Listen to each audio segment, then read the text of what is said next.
अगले दिन सुबह टीना 7:30 बजे ही सीक्रेट के ऑफिस पहुंच गई थी। वो यहाँ प्रीति और दूसरे लोगों से आधे घंटे पहले ही पहुंच गई थी। वहीं यूसुफा को लग रहा था कि अभी टीना आराम से सो रही होगी। उसे ये खबर ही नहीं थी कि टीना उससे पहले ही यहाँ पहुंच चुकी है।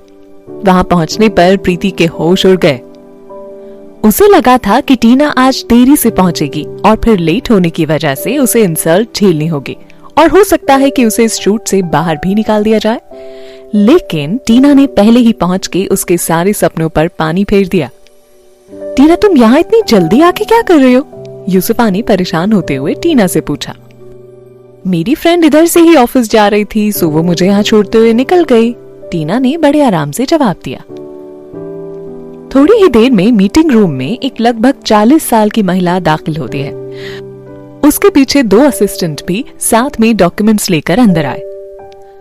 प्रीति, मैंने इन दोनों मॉडल्स की सारी इंफॉर्मेशन ले ली है, लेकिन मुझे इनमें से सिर्फ एक ही शूट के लिए चाहिए। सो कंपनी ने यूसुफा को शूट के लिए सिलेक्ट किया है। I am sorry Tina, but आप हमारे शूट के लिए फिट नहीं बैठ रही हैं। उसने टीना का पोर्टफोलियो उसके आगे टेबल पर रख दिया। इट्स ओके, अगर आप टीना को नहीं लेना चाहती तो कोई बात नहीं, हमारे पास और भी बहुत सी मॉडल्स हैं।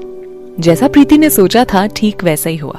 उसके चेहरे पर टीना के बाहर होने की खुशी साफ तौर पर देखी जा सकती थी।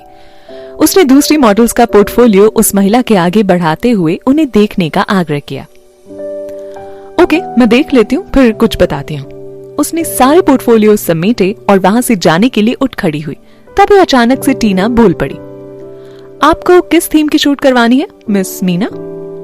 किसी को उम्मीद नहीं थी कि टीना इस तरह से बोल पड़ेगी।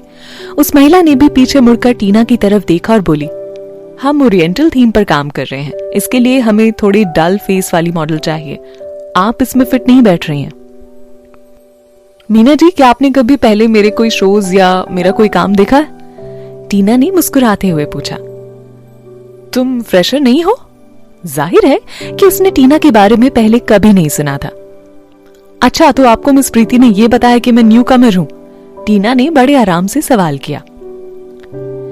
टीना, चुप करो, उन्होंने मना कर दिया ना, अब ज्यादा बहस करने की जरूरत नहीं है। प्रीति ने टीना को चुप कराते हुए कहा। तुम मेरी पॉपुलैरिटी का यूज करके यूसुफा का करियर बनाने का काम कर रही हो और मुझे न्यू कमर बताकर मेरा काम मुझसे छीन रही हो और मैं चुप होकर देखती रहूं? टीना ने थोड़ा गुस्सा दिखाते हुए प्रीति से कहा। टीना, तुम्हारे अंदर जरा सा भी संतोष नहीं है? प्रीति ने टीना को नीचा दिखाते हुए कहा। बिल्कुल नहीं, तुम्हारे जैसे गिरे हुए और घटिया लोगों के लिए मेरे अंदर जरा सा भी संतोष नहीं है, टीना ने जवाब दिया। इसके बाद वो मिस मीना की तरफ पलटकर बोली, मैम, आपने मेरा काम भी नहीं देखा, उससे पहले ही मुझे रिजेक्ट कर दिया। अब मैं आपसे यहाँ प्रॉमिस करके जा रही हूँ कि कल सुबह तक ही आपको खुद के फैसले पर बहुत पछतावा होगा। इसके बाद टीना ने अपनी आंखों पर काला चश्मा चढ़ाया, फिर रोमा और रितिका को यहाँ से चलने का इशारा किया। मिस मीना शॉक्ड रह गई। जैसे ही टीना कमरे से बाहर निकली, उसने पूछा, कौन है ये मॉडल? प्रीति का चेहरा गुस्से से लाल हो चुका था। उसने अपने दांत पीसते हुए कहा, नई मॉडल है, अभी से कुछ खबर नहीं है ना, बट कोई नहीं, इसे खुद अपनी गलती का एहसास हो जाएगा। मिस मीना ने इन बातों पर ज्यादा ध्यान नहीं दिया और फिर वो अपने असिस्टेंट के साथ कमरे से बाहर निकल गई। उनके बाहर निकलते ही यूसुफा अपनी सीट से उठकर खड़ी हो गई और प्रीति के गुस्से को और बढ़ाने की कोशिश में लग गई। प्रीति दी, टीना कितनी बेशर्म हो गई है, उसने आपकी भी जरा सी रिस्पेक्ट नहीं की, आपसे भी कितने गंदे तरीके से जुबान लड़ा रही थी। उस वक्त प्रणय यहाँ मौजूद नहीं था ना? प्रीति ने गुस्से में लाल होते हुए कहा। वो मुझे नीचा दिखा के गई है, उसे अभी पता नहीं है कि उसने किससे पंगा लिया है। अब बस तुम खुद के काम पर ध्यान दो और खुद के करियर पर फोकस करो, फिर एक दिन टीना ना खुद तुम्हारे पैरों के नीचे दबी होगी। हाँ दी, मैंने भी अब यही सोचा है, यूसुफा ने विश्वास भरे लफ्जों में कहा। यूसुफा ने मन ही मन निश्चय किया कि वो एक दिन टीना को उसकी औकात दिखा कर रहेगी। टीना को वो इस लायक भी नहीं छोड़ेगी कि वो दोबारा उठकर उससे लड़ सके। सीक्रेट मैगजीन के हेड क्वार्टर से निकलने के बाद टीना रितिका और रोमा के साथ घर वापस लौट आई। हालांकि रितिका और रोमा इस चीज के लिए पहले से ही तैयार थे, लेकिन फिर भी इस वक्त दोनों का गुस्सा 7वें आसमान पर था। आज तक मैंने ऐसा गिरा हुआ इंसान नहीं देखा, इन्हें जरा सी भी शर्म नहीं आती, ये सारे गुलाटी ऐसे ही है। क्या हद है यार कमीनेपन की, रितिका ने कहा। टीना अब तुम आगे क्या करोगी? अब तो प्रणय और यूसुफा के साथ ही प्रीति भी हमारी दुश्मन बन गई है, रोमा ने टीना की तरफ देखते हुए पूछा। टीना ने हंसते हुए कहा, वो लोग भी मुझे ना ऐसी आसानी से नहीं जाने देंगे, लेकिन मुझे पता है कि सीक्रेट कंपनी वालों की पर्सनल कॉल मेरे पास आएगी, वो भी कल सुबह से पहले ही।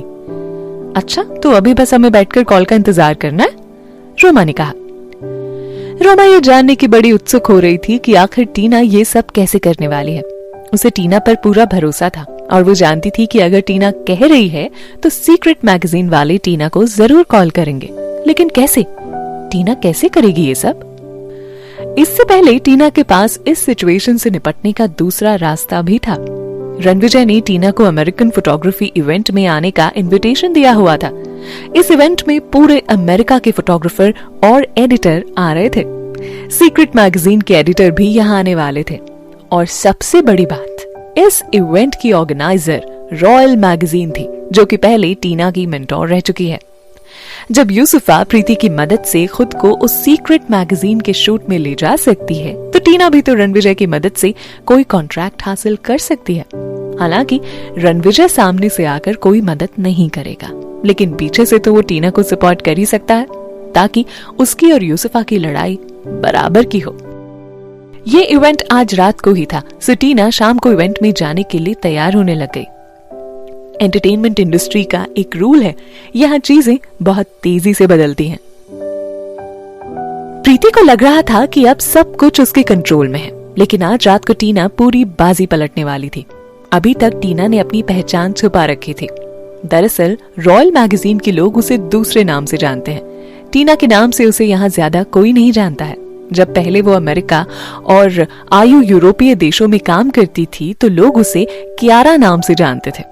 एक बार अगर टीना ने अपना नाम यहाँ पर जाहिर कर दिया, तो फिर प्रीति और यूसुफा जैसी बी ग्रेड की मॉडल्स उसके पैरों की धूल भी साबित नहीं होंगी।